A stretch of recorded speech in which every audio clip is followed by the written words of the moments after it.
Morning, everyone. Hi, my name's Arsh Ellahi, and today I'm joined with serial business entrepreneur, shall we say, Ant Lyons, who is probably famously known for his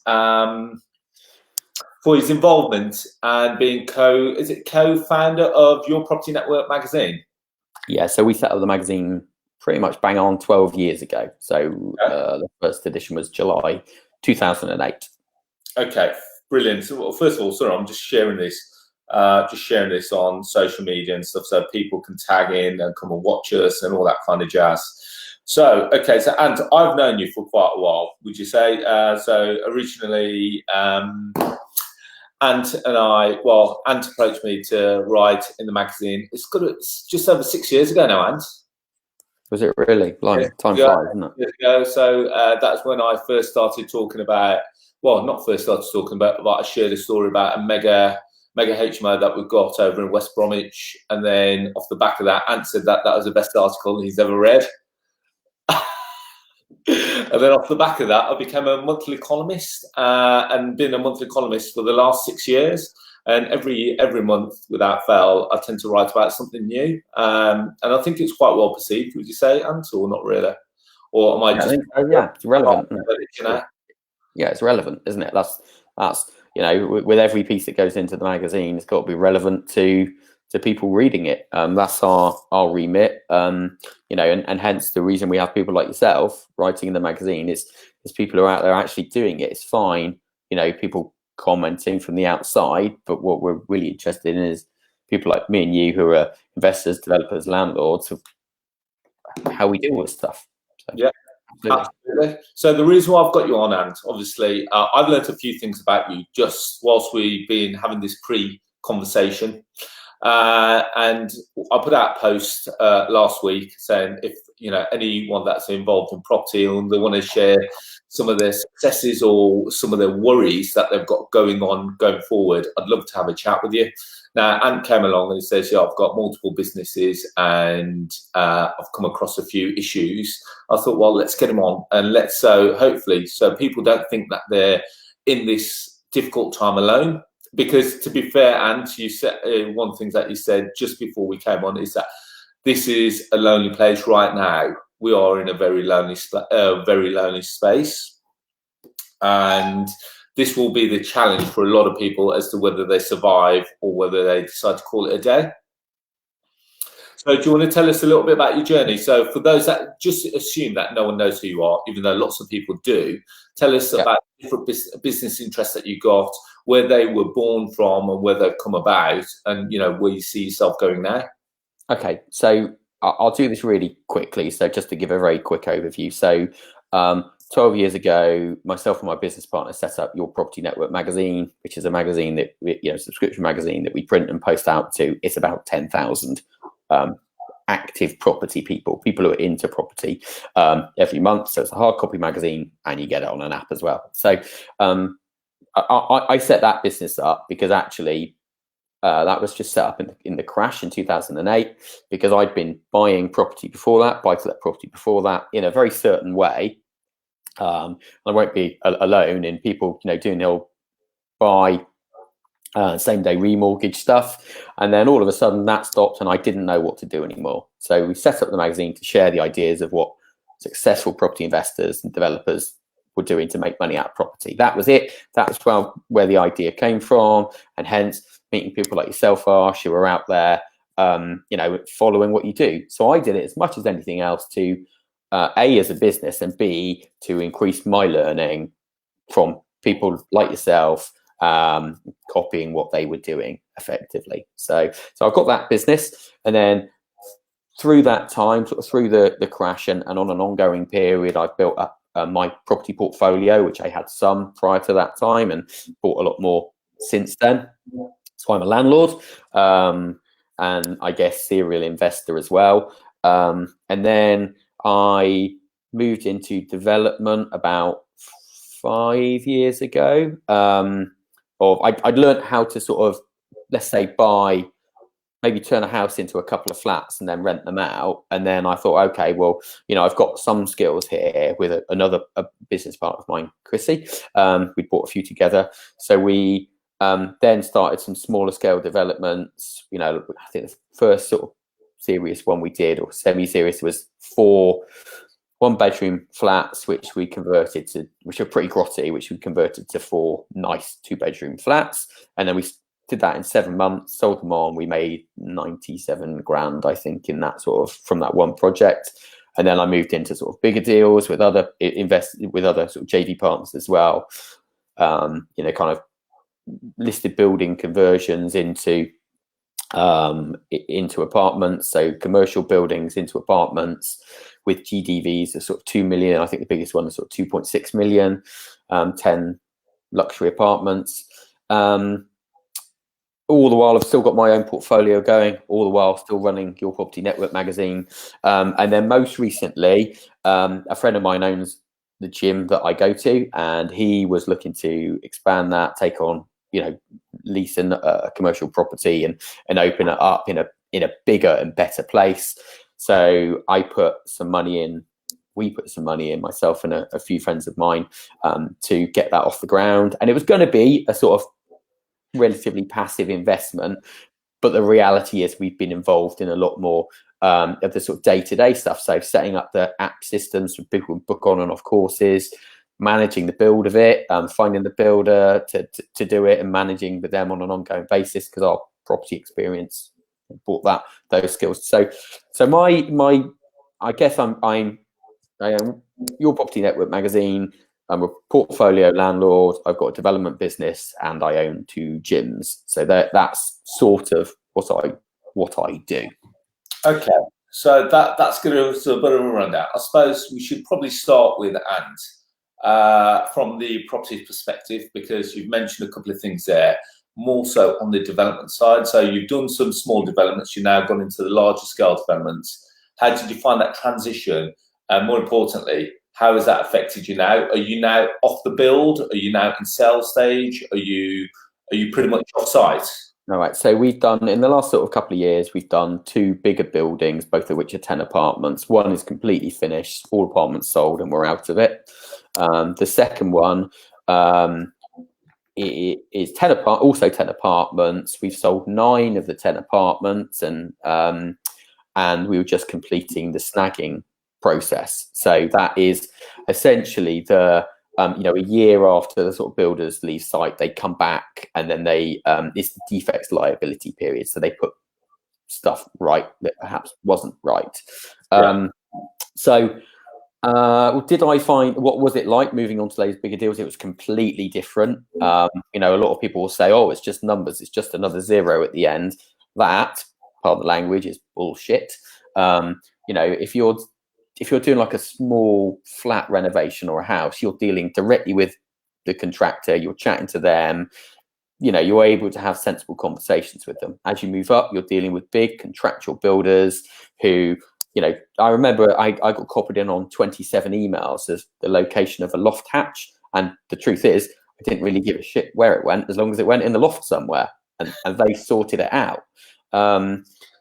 So it's very different. And if you've done your own house or other things, I don't know if you've done this, Arsh, you say, well, where do you want the communal lights to go? Right, give me a spray can, I'll mark them up on the wall, that's where they're going to go.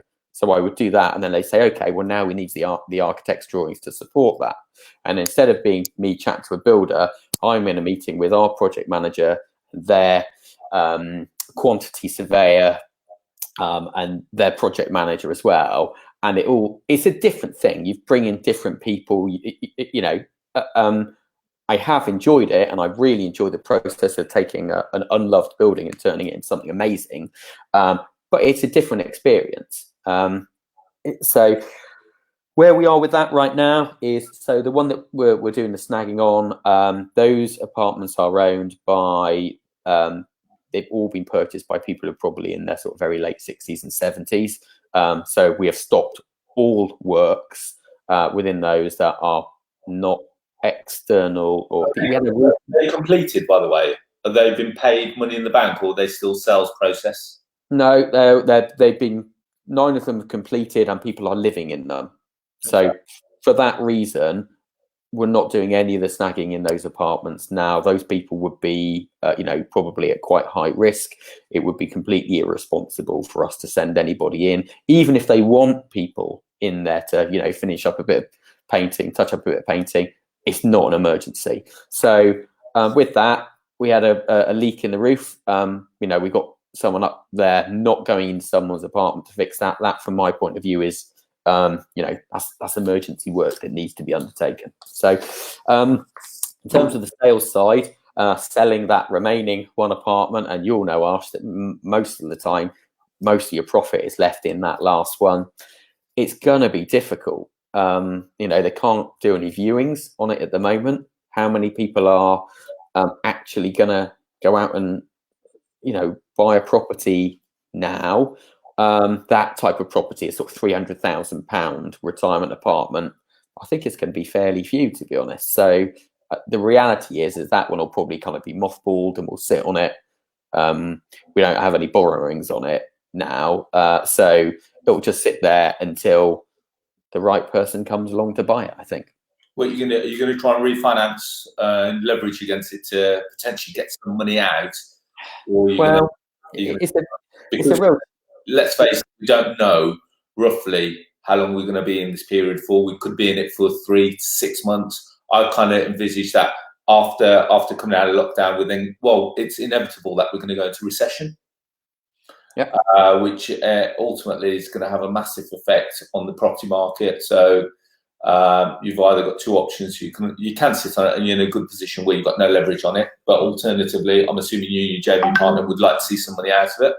Yeah, it's going to be a difficult one to finance, to be honest. The building has a restrictive covenant for the over 55s. Can't actually get a mortgage valuation done on it anyway at the moment. So for those reasons and others, I think it would be challenging to raise finance against it. I actually think, and because you've had 9 recent sales within the last year, you will benefit from the desktop valuation.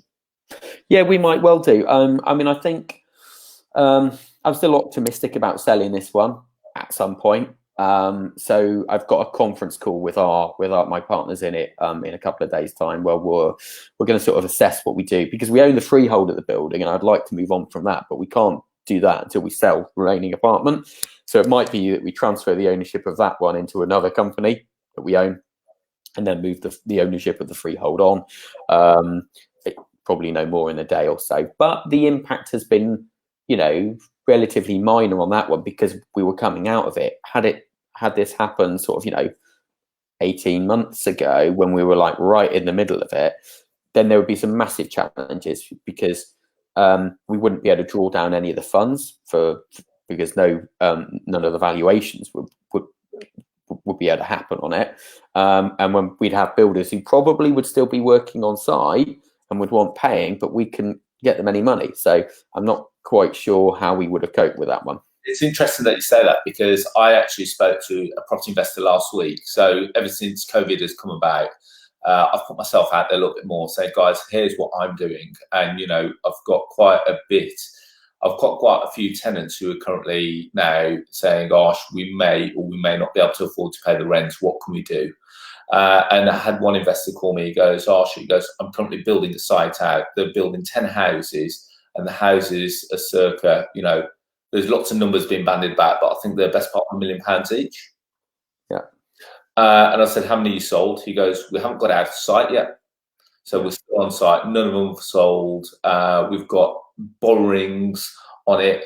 And they reckon that the borrowings on it alone over the next year, if they don't sell another site, the borrowings alone, the best part of 600,000.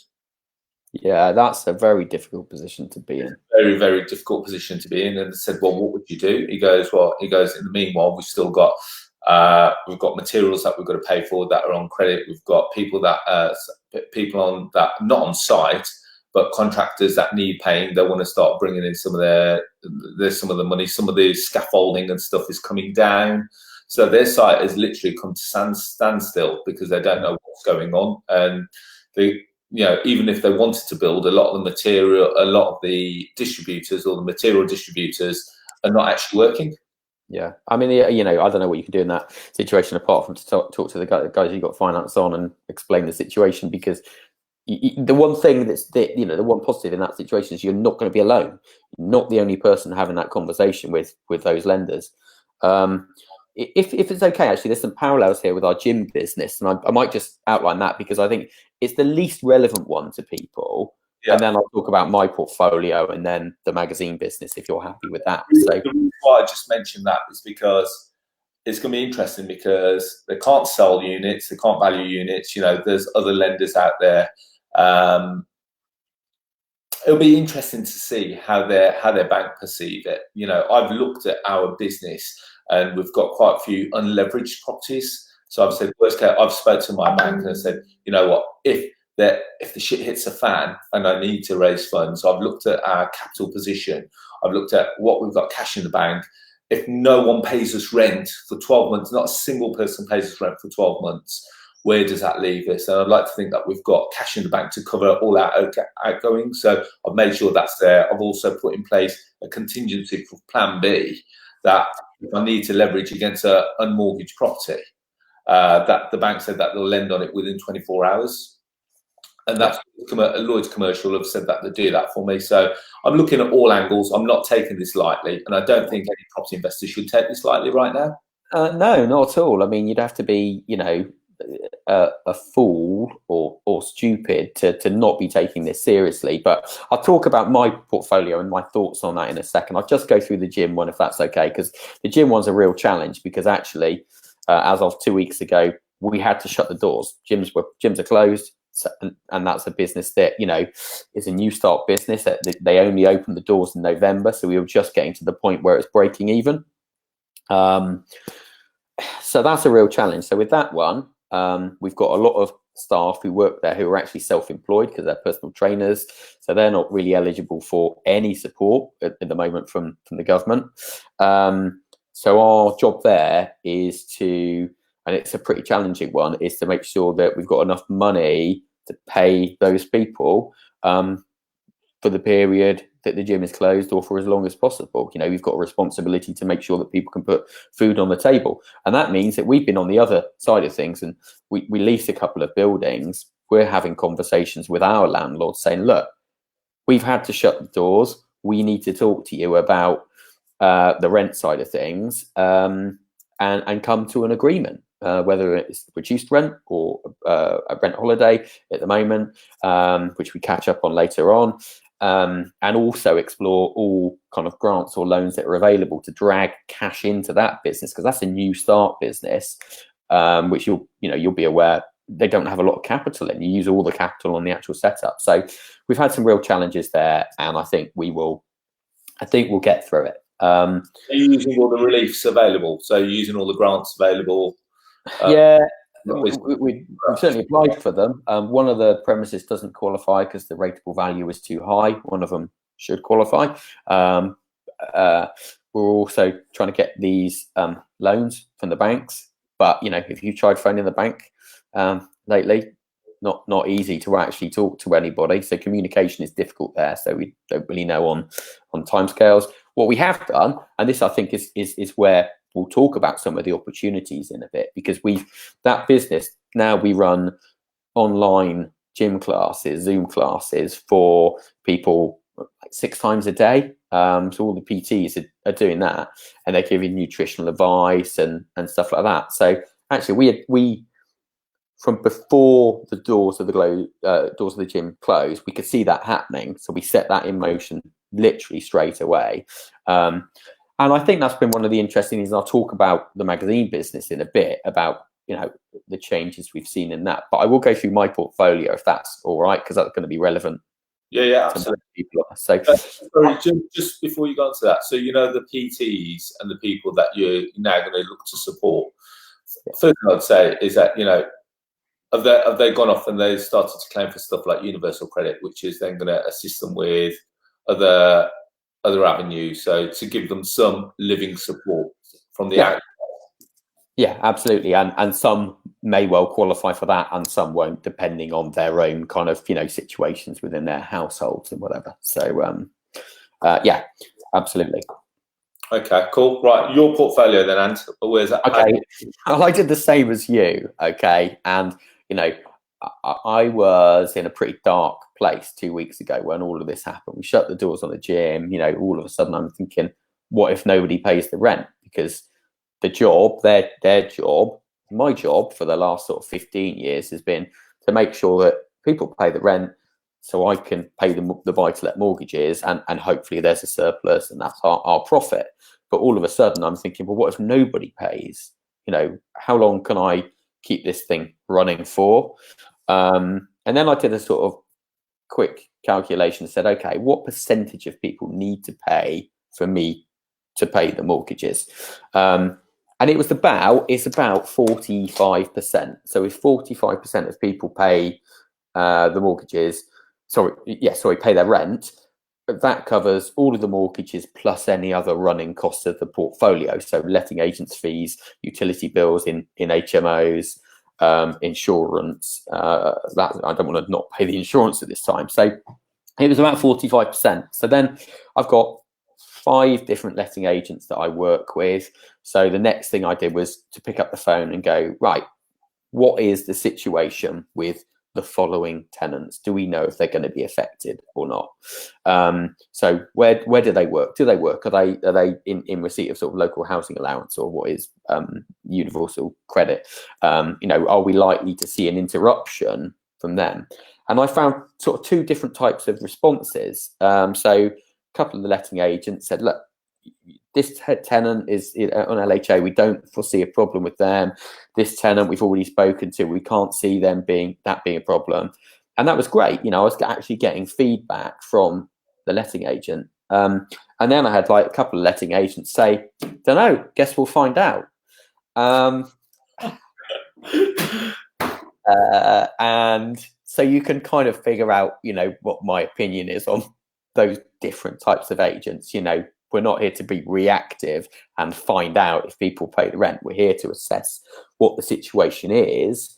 And because I've had conversations with landlords who are saying you should take the mortgage holiday now. Whether or not you need it, you should take it now to drag cash into the business. Now, I'm definitely not advocating that, and I don't know what the impact would be on my ability to get credit in the future if I were to do that. So I've sort of taken the approach that if I can pay the mortgages, they'll get paid, and they'll only get paid if I get to the point where I can't. So that's been my approach. I was kind of heartened by the sort of 45% because I thought, okay, can I get roughly 4 people out of 10 to pay the rent? And I was chatting to a really good friend of mine actually yesterday who's got 250 plus properties.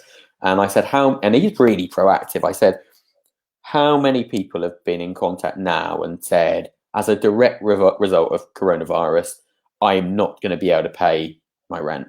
And he said, at the moment, and it will change as we go through this, definitely, but at the moment, it's 2%. And that's pretty low. And yes, it may well change, but at the moment, you can only go on the stats at the moment. That seems okay. And he's adopted some practices which I'm following in terms of sending out questionnaires to assess actually what people's real situation is.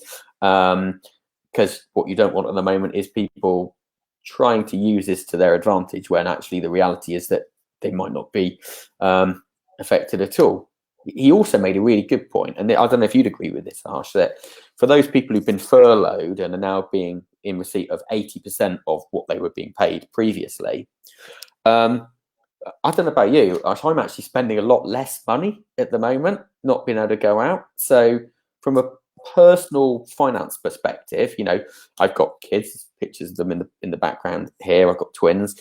You know, all of their clubs have stopped. The swimming clubs, the hockey club, the trampoline and gymnastics, all of that stopped, and the driving around to places, the meals out, the cinema trips, the going bowling, all of that stuff has stopped. We can't do that anymore. So I worked out that probably across those things and a few others, I'm probably 1,700 quid a month better off than before lockdown. So, you know, if people are saying I'm only getting paid 80%, I can't pay you anymore, I think that's something we have a responsibility to ourselves to look at a little bit closer. I would take a slightly different approach here. I would say, 80%. I would say to them, I'll tell you what, we'll reduce your rent by 20%. Absolutely, and it's going to be different for different people, isn't it? Yeah, because if they're getting 80%, let's say that they're getting. Let's keep numbers simple: £100 a week. Previously, they were getting £100 a week. Now they're only getting £80 a week. Now, if their rent, let's say for argument's sake, is again £100 a week, but you drop it down to £80 a week, it's all become paramount with the cost of living as well. Yeah, absolutely.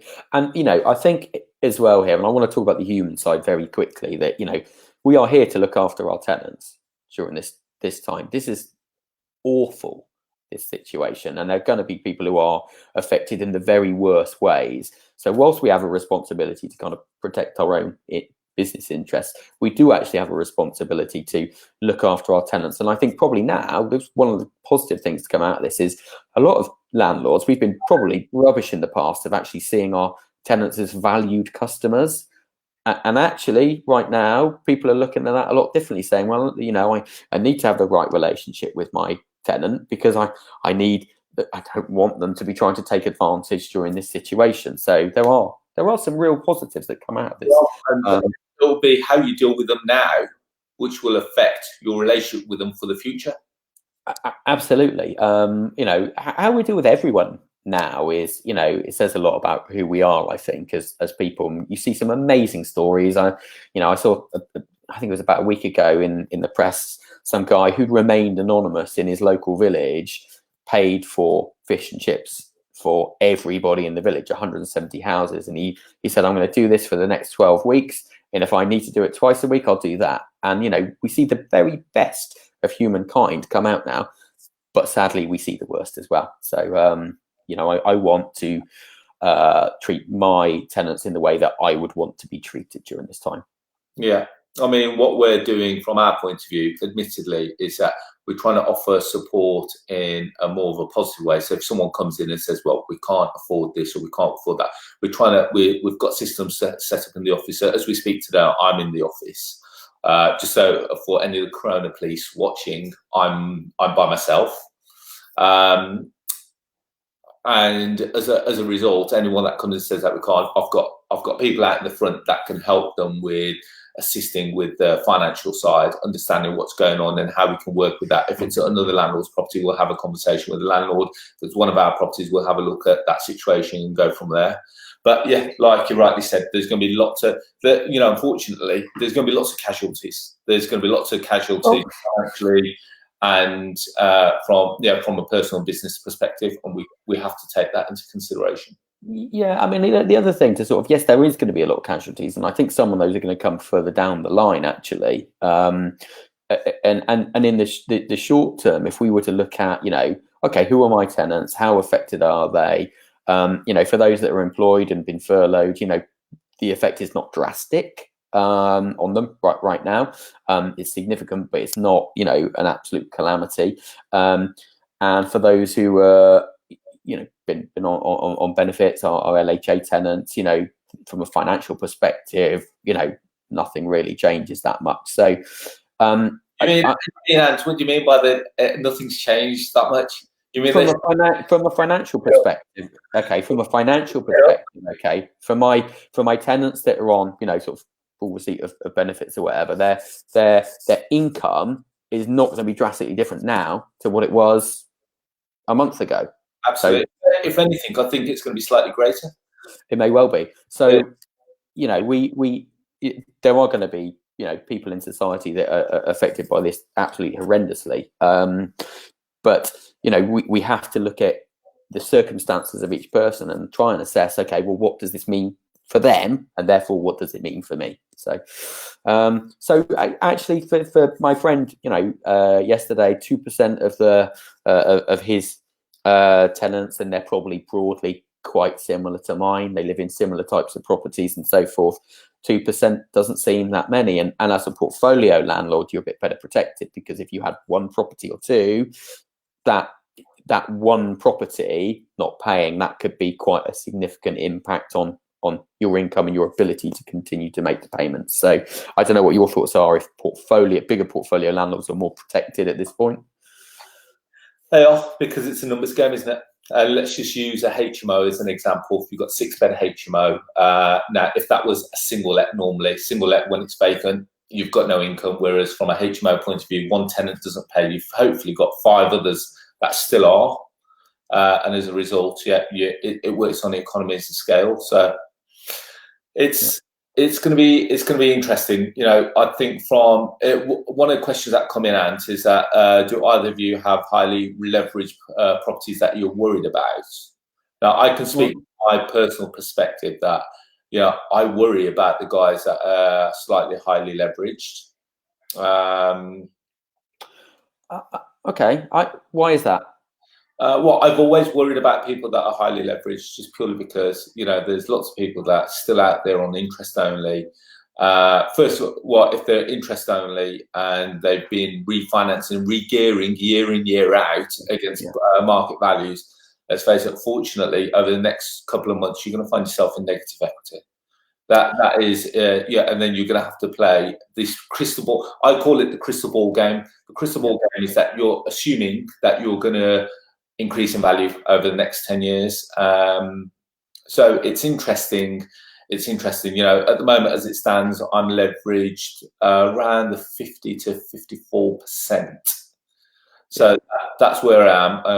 And that's just on the property that I'm lending on. I've got quite a few that I've paid off because, as you probably know, Ant, I've read multiple times in the magazine that my aim is that 2025 to be completely debt free. Okay, I mean, do I worry about, would I worry about sort of over leveraging on my buy-to-lets? Okay, so most of my buy-to-lets, not all of them, but most of them are relatively low value properties. Okay, certainly sub £100,000. And so am I worried if let's say there's a 5 or a 10% drop on those properties? So if I've got a flat that's worth 66 grand, should we say, and suddenly it's worth 60 grand because it's dropped, am I worried by that as a particular number? Not really. If I had the £1 million house, I'd be a lot more worried because that's a bigger chunk of money. I also believe that, and I may be wrong in this, but I also believe that this investment level properties that I have and a lot of other people have, I think in some ways you're sort of more protected against the big drops in prices. If I was selling a £700,000 house now, I would be worried. I would be really worried. This guy I was chatting to yesterday who buys properties for other landlords said he's had more inquiries from people who want to buy in the last 10 days than at any other point, because they're suddenly conscious that there's going to be a shift down in terms of prices. So they'll get a little bit more for their money in terms of rental returns. And they're probably sat on money in the bank at the moment. Now, money in the bank was doing nothing a month ago, and it's doing even less now in terms of returns. Now, I'm not suggesting that you shouldn't have a war chest and shouldn't have liquidity, because I as Arsh said, the very first thing he said is it's important to have money in the bank or lines of credit right now. That's really important. But if you're sat on £500,000 at the moment, it's in the stock market or in the bank, well, maybe now is not a bad time to be assessing, okay, well, what should I do with this, as we start to come out of this. And I wouldn't have been saying this to you 2 weeks ago. 2 weeks ago, I was in sort of a very dark place. But, I think our mindsets shift, don't they? And they shift from two things, really. One thing probably is that's the input that we have. So, 2 weeks ago, I was staring at the phone every day, checking the news every day, and there's nothing but bad news. And there is nothing but bad news at the moment. But in talking to people like you, Arsh, and my other sort of network of investors and developers who are sort of, perhaps, I won't say staying positive, but trying to find the opportunities that may present themselves over a period of time. I think that has a mindset. You have a mindset shift. I keep up to date with the news. I watch it once a day, and then I don't, because it doesn't aid me to stare at that phone all day consuming bad news. So that's, I don't know. What do you do on that? Okay, so just so you know, when I talked about loan to values and stuff, there's two ways that I look at this. Now, just so you know, Ant, back in 2008, I was in a very, very dark place. And the reason being is that I was very highly geared. I had a development company, so everything that you said at the very start, I've been and I've experienced. We were building 200 units, some part built, some sales that had not gone through. We experienced the down values. We experienced that we became illiquid. We become insolvent. So I saw that, and I never wanted to be in that position again. Now, when we talk about high values, the one thing that happened in 2008, which admittedly some banks put us in a very difficult position. Back then, we were leveraged circa 85%. And when the banks looked at our portfolio and said, guys, okay, in line with new credit lines, our maximum limit is 75% of today's value, not last year's value. They then came back to us and say, in actual fact, you're 10% above, which means that in order for you to continue lending with us or banking with us, you need to put 10% back into the business. So I can imagine that banks are going to be, this is not a scaremongering tactic. This is talking from experience. Over the next 6 months, lenders will be looking to see where they are in terms of leverage, because if they're over leveraged on their loan book, then that could be a difficult conversation that they're going to have with some of their borrowers. So let's just say that house that was worth 100 grand 2 or 3 weeks ago, and an investor's got £75,000, which is equivalent to 75% lending on it. Now, if that property is now worth, let's say, 90 or 80,000 pounds, and over the next 6 months, it may be worth 20% drop. If it's worth 80,000 and they've still got 75,000 lending on it, in actual fact, they're over 90% of the lending, which is going to be over the threshold of what the bank wants them to be. Yeah, I guess that's definitely going to be the case with your kind of portfolio lending with commercial banks and so forth. If you've got individual buy-to-lets with the mainstream buy-to-let lenders, I don't know how they get. We need to talk to a broker really and get some. Yeah, that's my experience. And then what they came back and said, well, in actual fact, our maximum loaning is 75% loan to value of today's value. Now, based on your portfolio, we had it valued, or if we have it valued today and it's worth 80 and you're 75, you're either going to have to start to put equity back into the property, or you're going to have to look for alternative lending. And so that's when I see these crashes. I'm a big advocate of paying down loans, paying back debt. And in scenarios like this, I'm thankful that I have, because otherwise I would be over leveraged. I know lots of portfolio landlords that are in a situation where they're going to have some sticky conversations. Yeah, I mean, we just don't know how that's going to happen at the moment. Right now, I would probably be worrying more about the short-term cash flow situation than there's kind of immediate worries, and then there's longer-term worries, isn't there? And there's also the worries that, what can I do? Worry about the things that you can do something about, because you can action that. Worrying about the things that you can't do anything to affect is kind of, that's what's going to bring you down. That's what's going to kind of mentally really, really affect you, I believe. Yeah. So, from my point of view, I concentrate on the things that I can action, work on. And I find that actually really quite sort of motivating and gets me through these times, drawing up the to-do list, crossing off the items, having a plan of action. Shall I talk about the YPN business? Is that time? So that's a business that's based on a subscription revenue predominantly, and as I say, we print and post out. It's around about 10,000 copies a month, and we were initially thinking, well, what's this going to mean for that? And I would say in the first week or so of this happening, we saw people cancelling their direct debit, cancelling their subscriptions. And I think that happens for a couple of reasons. A, there are some people who've got genuinely monetary concerns, and they're just paring back on everything they're spending, and that's fair enough. And I think there's a second group of people that it's a knee-jerk reaction that they're like, right, got to stop everything right now, and we can all understand and relate to that as well. Now, probably over the last week, we've seen actually something different happen. We've seen more people subscribing on a day-by-day, on a day-to-day basis than we've ever seen since we launched the magazine. And I've got some theories on that. One, I think, is because we're now talking to more people. We do like this, Arsh, we do Facebook Live videos, we do webinars on a regular basis. We see people, engaging. They've got more time and are looking to learn new skills, property skills. I'm learning to play the trumpet with my daughter at the moment, which is no one finds more hilarious than me. I won't subject you to a recital just yet. So we've seen more people on our webinars.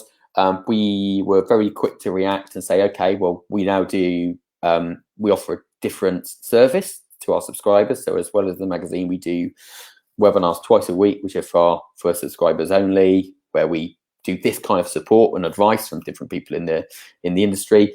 So weirdly, in the last sort of 7 days, where we saw a number of people cancel, probably 500 people cancel over that initial time frame, we've probably seen that number of people or more come and subscribe to the magazine for the first time, because they're saying, okay, well, I've sort of adjusted to the new normality or whatever it is.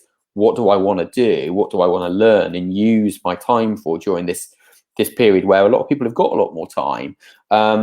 So that's been an interesting kind of, miniature roller coaster as well over the last week or so. It's interesting. Admittedly, there will be lots of people that, as you said, button down the hatch and say, you know what, we're gonna start to control. But I never thought that people would try and resubscribe. But I don't know. Again, it's too early to say. It is too early. It is too early to say, but I think you can only go with how you're feeling kind of personally, can't you? And by talking to the other people that you deal with. And I think, let's say 10 days ago, we were all reeling in shock. I think everybody in the country was. And now, whilst that's still happening to a degree, a lot of people have kind of accepted that actually this is what it's going to be like for a while. So how am I going to use my time? What am I going to do? I've got friends of mine who've been sort of furloughed, and they're like, right, getting loads done on the house and learning to speak French, whatever it is. They're saying, actually, what can I learn during this time? And we've had quite a few people who've got in contact saying, well, maybe one of the things I should learn during this time, I'm not in property at the moment, or I've only dabbled in it, is how can I responsibly create an alternative income stream? Because I didn't see, the possibility of losing my job or whatever it might be. What can I do to better safeguard my future? So that's been interesting as well. And the other thing I've seen that's really interesting is the way we work is different. So, I'm sat in my home office right now. I'm talking to you, you're 150 miles away. I'm doing these calls every day with members of our team. We've got about 25 people that work with us. And I had a friend of mine, a letting agent, who said, well, now they're now doing videos of all their properties. And so they don't do a viewing like that. People view it online. And if they like it, they rent the property, and there's no one-to-one interaction. There's no meeting people there.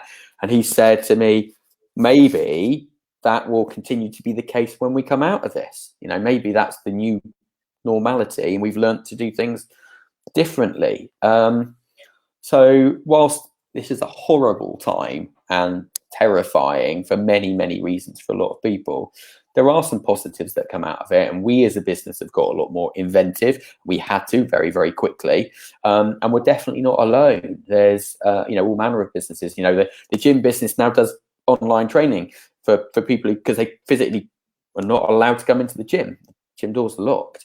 There's a lot of businesses that are evolving very, very quickly. And I think it's actually interesting to see that, that we as entrepreneurs or business owners, whatever term you want to use, have to be adapt. We have to adapt. Are you sort of finding different processes in your business? Yeah, we are letting agency, and as a portfolio, any properties that we have vacant, we've gone out and we've done videos.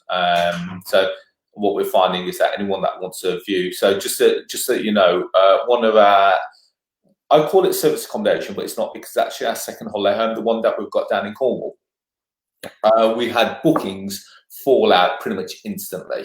So as soon as COVID became a thing, we noticed that all of our bookings for March, April, May, June, July, August pretty much disappear. Yeah, and we were pretty much fully booked. And if you work on the basis that's about £2,000 a week, that's quite a lot of income that has gone. So I said to myself, what are we going to do? So what I decided to do is that we've got an outgoing on it. So I've said, well, let's just cover the outgoing so that it's not just sat there vacant. We've let it out on a 3-month let. I'll put it on open rent that same day. And it's interesting that we had about 15 inquiries on it immediately. Yeah, it's. I mean, the service accommodation sector has definitely been hit really, really hard, without a doubt. I've got loads of friends of mine that are big into service accommodation, and the job very quickly became, okay, this isn't about our profits anymore. This is about protecting the outgoings, whether or not it's a mortgage, whether or not it's a property that you've got on a kind of rent to rent. The job is to get someone in there as quickly as possible and just covering the outgoings. We've seen, or I've seen, a number of people, slashing the cost of those properties to rent, even slashing them from the single let prices and offering them to sort of NHS staff or other people that need to self-isolate at the moment. And that just covers the mortgage. It just covers the outgoings. And, hopefully it's a kind of win-win there. You're offering something at a cut price to somebody. And at the same time, just about sort of covering the bills on it. So I think that is a sector that's been hit hard. It's interesting because, service accommodation definitely would have. And interesting, we've just had Justin Whittemore just join our live as well. And he says, morning, chaps. Hi, Justin. Interesting is that a big advocate for service accommodation. Be interesting, if I could get him over the next couple of days. Justin, let me know if you want to do a live over the next couple of days as to how service accommodation has been affected. But in terms of that, rent to rent, HMOs and stuff like that, I'm noticing that we're getting a lot more inquiries for rooms as well. So that's why it's been really important. Whereas all letting agencies now pretty much down tools or they're not doing stuff like that, we've been quick off the mark to try and get the virtual viewings done.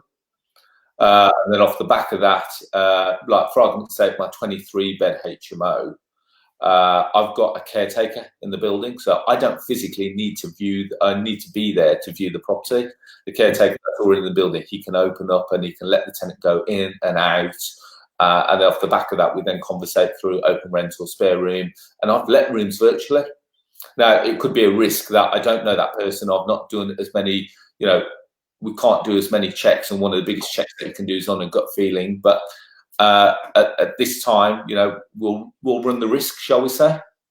Yeah, that's the short term concern is getting somebody in there and covering the mortgage. And then the longer term concern is, what they're going to be like as a tenant, and that's something that we'll find out later on, I guess. So, it's challenging times without a doubt, but am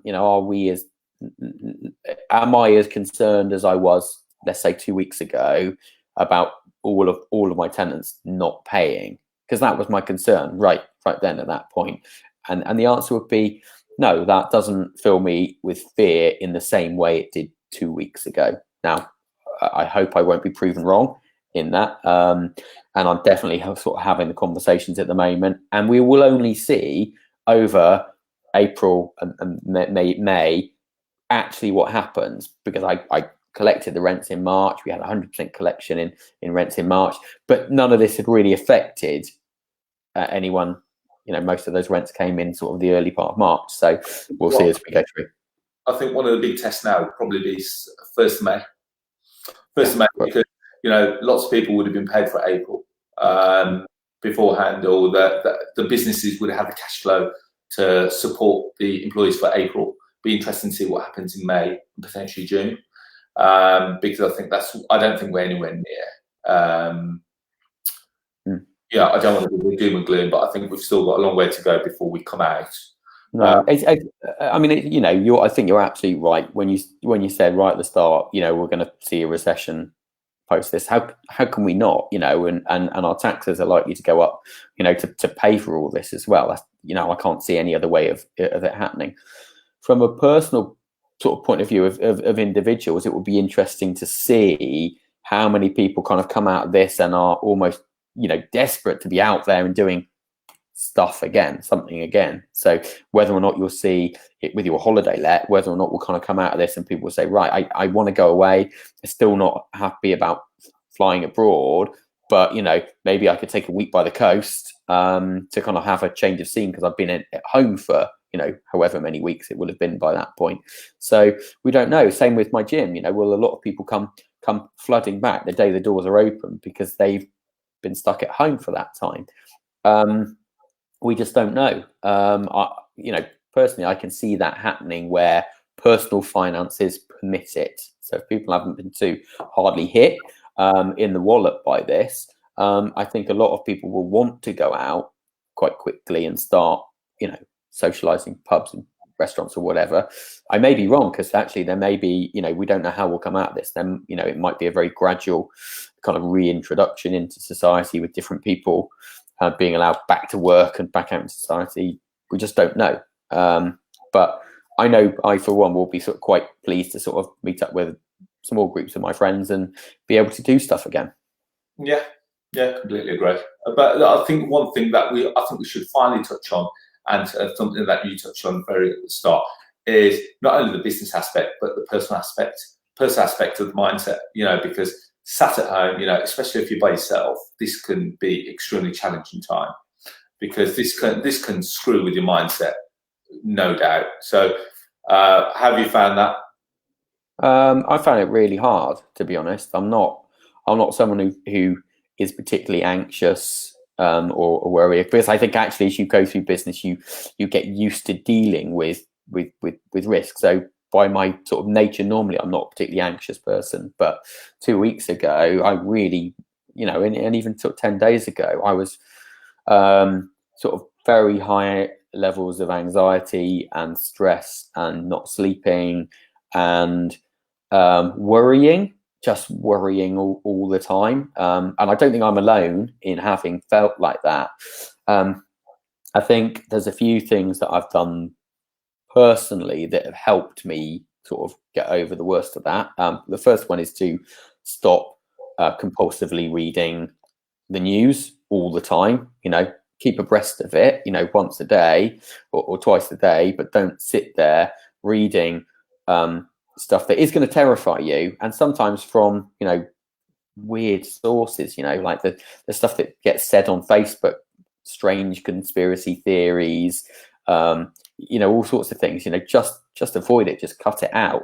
You know, stay up to date from reliable sources of information, but the rest of the time concentrate on the stuff that, you know, you can action right now. So, you know, doing a to-do list every day, putting a line through it as you do those things, keeping a routine. My kids are homeschooling in the next room with my wife. Routine is very important there. Taking breaks to go out, and, you know, we're very fortunate. We live extremely rurally, so to be able to go out, go in the garden or walk on the hill, to take those breaks together and sort of really appreciate the very simple things in life, and actually probably most importantly as well, to mix with like-minded people. You know, we're on this call, we've got a lot of sort of shared interests in common. Doesn't mean we'll agree on absolutely everything, but, you know, the fact that we will work together to find a way through, I genuinely believe is the most important thing. So positive communication is really important. It's difficult to maintain that all the time, but we've got to try and be disciplined, I think, during this process. We owe it to our, you know, we owe it to our own sort of mental health. If we can't help, you know, if we're not fit and well mentally, we can't help anybody else, can we? So yeah, I completely agree. And I put this out there, and I always put this out there. If anyone's going through a bit of a tough time, they want to have a chat. Always open to have a chat. And if I can help in any way, from a business point of view or even a personal point of view, you just want to air to chew on, you're more than welcome to just drop me a message, and I'll see if we can have a chat over the phone or whether it be a Skype call. But yeah, I think it's really important to keep this thing active. Keep it active. If you haven't got a great deal to do right now, go and read. I ordered a book yesterday, which has been delivered this morning. It's called Lean Startup. And it's all about stripping back. Sometimes in a business, and I'm sure, and you've probably become familiar, sometimes we'll adhere to things. Like, for argument's sake, I've been looking at a list of, so this is my credit card bill, and then I've got the girls in the office saying, can I have all these receipts? And I looked at this and I'm thinking, hang on, I've paid that for that. So there's things that I could probably strip out that I haven't done. And so I'm becoming a little bit more lean in the business. And, it's £9 a month. Go on, sorry. It's funny, isn't it, that? Because, I was definitely there 2 weeks ago, like, right, stop everything, stop all of the outgoings, yeah. But the reality is that actually a lot of that will stop anyway, Arsh. A lot of your kind of outgoings, your kind of, let's go, your eating out budget, your dining out budget, that's gone. Yeah. That's stopped. You don't need to address that because you're not allowed to go out anymore anyway. So actually what you find is a lot of your kind of expenditure goes down anyway. And some stuff, Netflix is doing pretty well at the moment, I would imagine. And Disney Plus, the new one, like, because we're in our homes. So we've very much a smaller scale. We've found a similar thing with the magazine.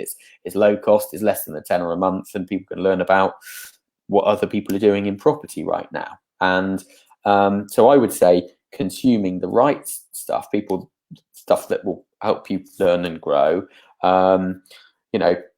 Watching these Facebook Live videos with yourself, Arsh, and people who are sort of positive and tackling these challenges is really, really important. Interacting with the right people online, not the kind of crazy tinfoil hat brigade, or the kind of the very darkest places of Facebook, but interacting with the right people who try and identify the messages that go out there and the people you interact with and how that makes you feel. And if people are making you feel down and worried and whatever all the time, try and limit the communication with them. It's not rocket science, and I'm definitely no expert in this, but it's just what I've done myself. I was on I'll be careful saying this because they might watch this video, but I was on we decided to do a Zoom sort of party with a couple of lots of friends. And, I'd had a really tough week at work. It was really tough. And then they started talking about, how terrible this situation is. And it is. But I didn't want to have that conversation at that point. All I wanted was an hour where I didn't have to think about that.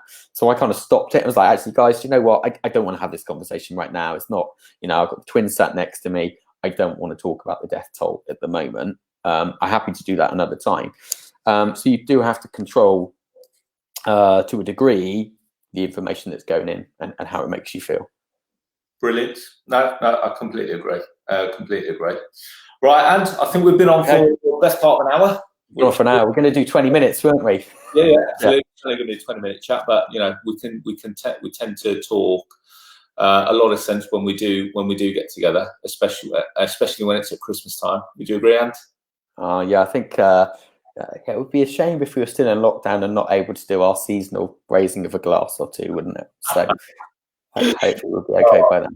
But what we'll do, Ant, if you can, if you're free, if you want to do a seasonal, or check-in every couple of weeks, every 2, 3, 4 weeks, etc. And if we're still in the same situation, we see, how it's progressed or where the market has gone. And in the meanwhile, I'm going to try and get some brokers on. I'm going to try and get some specialists on. Like Justin has just said that he's happy to do a live on the service accommodation. I'll try and get some guys that have got some rent-to-rents, see how they're performing. Other portfolio landlords, I'll get the old dog Jim on. Yeah, good on Jim. Yeah, see how Jim's faring up. But yeah, more importantly, I want to say thank you for coming along for quite a while, and there's been quite a few people that have been online. Lots of people. We haven't had many questions, but more importantly, if they've got any questions, can they reach out to you, Ant? Can they tag you in? Yeah, that's fine. Yeah, absolutely. Or ask any questions in your group there, and if I can, if I have any input, I absolutely will share it. We're here to help each other out. Communication's never been more important, has it? So yes, I'd be interested to see what's going on with our haircuts in a couple of weeks as well, Arsh. I'll tell you, I've had to put a lot of wax in this today to maintain this mane. Bloody heck. More finally, and if anyone wants you're still doing YPM magazines, how do they get in contact? What website do they go to? Yeah, it's just yourpropertynetwork.co.uk. So that's your property propertynetwork.co.uk. Okay, brilliant. And then they get a whole host of. Oh, sorry, Ant. Sorry, was that you there? Still there. Okay, brilliant. So when they sign up, what do they get? Yeah, you get your first copy of the magazine free of charge anyway. That's the hard copy of the magazine through the post, and then you get access to the app as well. We record a lot of the webinars, the recordings that we do that go directly onto the app as well. So you can watch those back. You get an invite to the subscriber only webinars that we do twice weekly with my network of contacts. So my broker, my planning consultant, the quantity surveyors that we work with, the solicitors, and my network of I guess sort of very experienced investors and developers as well. So, and then we've got quite a lot of sort of back catalogue stuff. So as well as the first copy of the magazine, you get, I think we've got 2 years worth of previous issues loaded on there. So if you've got time on your hands at the moment and you want to play catch up on what to do in property, then it's not a bad way to start. Brilliant. Okay. Well, and thank you very much for your time. Have a great day. Have a great time baking with the kids. And I'll see you soon. Okay. Stay safe. Stay well. Take care. Bye.